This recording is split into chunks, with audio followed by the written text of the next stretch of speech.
سلامونه او احترامات ملګرو، تاسو ټول ته د وټ زد ټیک ټاک ته راغلاست وایم.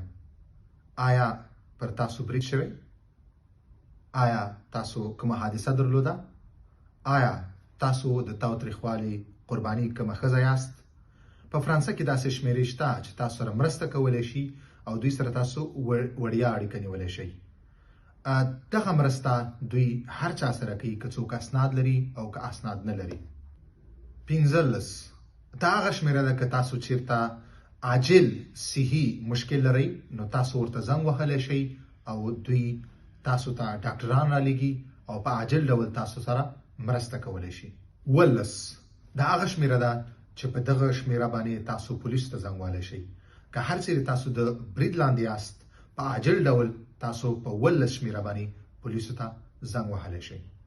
18 دا هغه شمیره ده که چیرې تاسو په کور کې یا تاسو سره نږدې چیرې اور لګېدلی نو تاسو په عاجل ډول د مرستې دپاره 18 شمیرې ته زنګ وهلی شئ.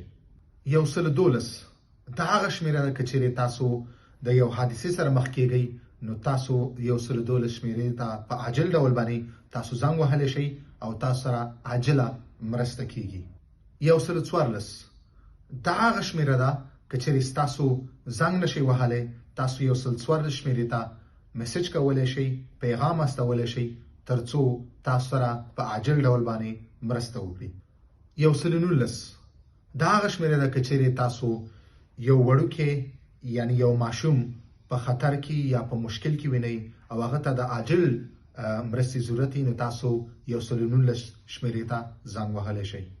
1 یعنی 3919 دا هغه شمیره ده که چیرې یو ښځه د تاوتریخوالي قرباني دا د تاوتریخوالي سره مخې نو تاسو کولی شئ چې په دغه شمیره باندې په عاجل ډول باندې زنګ وهئ ترڅو تاسو سره عاجله مرسته وشي. مننه.